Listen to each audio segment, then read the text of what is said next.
국민 여러분, 여기까지는 국민 여러분께서도 많이 아시고 계실 것입니다. 하지만 제가 비상계엄이라는 엄중한 결단을 내리기까지 그동안 직접 차마 밝히지 못했던 더 심각한 일들이 많이 있습니다. 작년 하반기 선거관리위원회를 비롯한 헌법기관들과 정부기관에 대해 북한의 해킹 공격이 있었습니다. 국가정보원이 이를 발견하고 정보 유출과 전산 시스템 안전성을 점검하고자 했습니다. 다른 모든 기관들은 자신들의 참관하에 국정원이 점검하는 것에 동의하여 시스템 점검이 진행되었습니다. 그러나 선거관리위원회는 헌법기관임을 내세우며 완강히 거부하였습니다. 그러다가 선관위의 대규모 채용 조정 사건이 터져 감사와 수사를 받게 되자 국정원의 점검을 받겠다고 한 발 물러섰습니다. 그렇지만 전체 시스템 장비의 아주 일부분만 점검에 응하였고 나머지는 불응했습니다. 시스템 장비 일부분만 점검했지만 상황은 심각했습니다. 국정원 직원이 해커로서 해킹을 시도하자 얼마든지 데이터 조작이 가능하였고 방과 벽도 사실상 없는 것이나 마찬가지였습니다. 비밀번호도 아주 단순하여 1, 2, 3, 4, 5 같은 식이었습니다. 시스템 보안관리 회사도 아주 작은 규모의 전문성이 매우 부족한 회사였습니다. 저는 당시 대통령으로서 국정원의 보고를 받고 충격에 빠졌습니다. 민주주의의 핵심인 선거를 관리하는 전산 시스템이 이렇게 엉터리인데 어떻게 국민들이 선거 결과를 신뢰할 수 있겠습니까? 선관위도 국정원의 보안 점검 과정에 입회하여 지켜보았지만 자신들이 직접 데이터를 조작한 일이 없다는 변명만 되풀이할 뿐이었습니다. 선관위는 헌법기관이고 사법부 관계자들이 위원으로 있어 영장에 의한 압수수색이나 강제 수사가 사실상 불가능합니다. 스스로 협조하지 않으면 진상규명이 불가능합니다.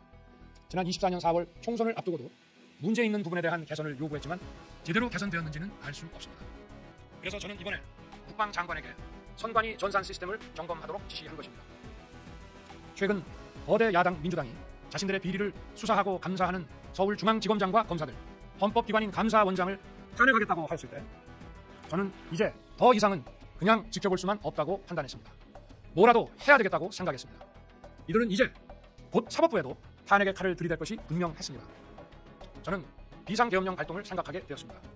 거대 야당이 헌법상 권한을 남용하여 위헌적 조치들을 계속 반복했지만 저는 헌법의 틀 내에서 대통령의 권한을 행사하기로 했습니다. 현재의 망국정 국정마비 상황을 사회교란으로 인한 행정사법의 국가기능 붕괴 상태로 판단하여 계엄령을 발동하되 그 목적은 국민들에게 거대 야당의 반국가적 폐악을 알려 이를 멈추도록 경고하는 것이었습니다. 그럼으로써 자유민주주의 헌정질서의 붕괴를 막고 국가기능을 정상화하고자 하였습니다. 거대 야당이 거짓 선동으로 탄핵을 서두르는 이유가 무엇이겠습니까? 단 하나입니다. 거대 야당 대표의 유죄 선고가 임박하자 대통령의 탄핵을 통해 이를 회피하고 조기 대선을 치르려는 것입니다.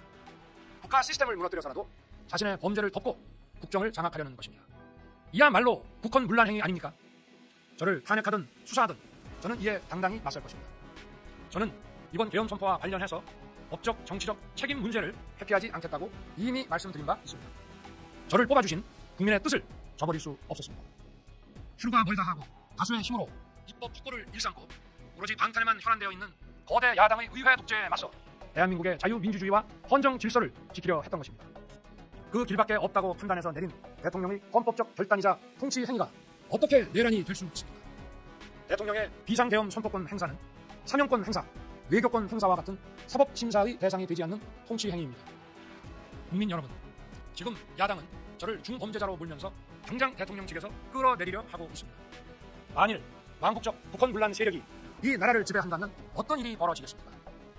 위헌적인 법률, 셀프 면죄부 법률, 공제 폭망 법률들이 국회를 무차별 통과해서 이 나라를 완전히 부술 것입니다.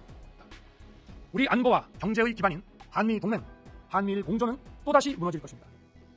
북한은 핵과 미사일을 고도화하여 우리의 삶을 더 심각하게 위협할 것입니다.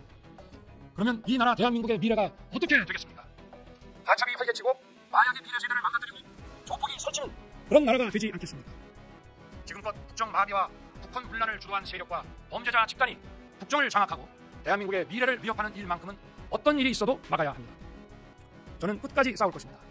국민 여러분, 국정마비의 망국적 비상 상황에서 나라를 지키기 위해 국정을 정상화하기 위해 대통령의 법적 권한으로 행사한 비상계엄 조치는 대통령의 고도의 정치적 판단이고 오로지 국회의 해제 요구만으로 통제할 수 있는 것입니다. 이것이 사법부의 판례와 헌법학계의 다수 의견임을 많은 분들이 알고 있습니다. 저는 국회 해제 요구를 즉각 수용했습니다. 계엄 발령 요건에 반해 다른 생각을 가지고 계신 분들도 있습니다만 나라를 살리려는 비상 조치를 나라를 망치려는 내란 행위로 보는 것은 여러 헌법학자와 법률가들이 지적하는 바와 같이 우리 헌법과 법 체계를 심각한 위험에 빠뜨리는 것입니다. 저는 묻고 싶습니다. 지금 여기저기서 광란에 칼춤을 추는 사람들은 나라가 이 상태에 오기까지 어디서 도대체 무엇을 했습니까?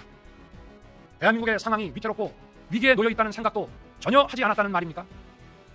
국민 여러분, 지난 2년 반 저는 오로지 국민만 바라보며 자유민주주의를 지키고 재건하기 위해 불의와 부정, 민주주의를 가장한 폭거에 맞서 싸웠습니다. 피와 땀으로 지켜온 대한민국, 우리의 자유민주주의를 지키는 길에 모두 하나가 되어주시길 간곡한 마음으로 호소드립니다. 저는 마지막 순간까지 국민 여러분과 함께 싸우겠습니다. 짧은 시간이지만 이번 계엄으로 놀라고 불안하셨을 국민 여러분께 다시 한번 사과드립니다. 국민 여러분에 대한 저의 뜨거운 충정만큼은 믿어주십시오. 감사합니다.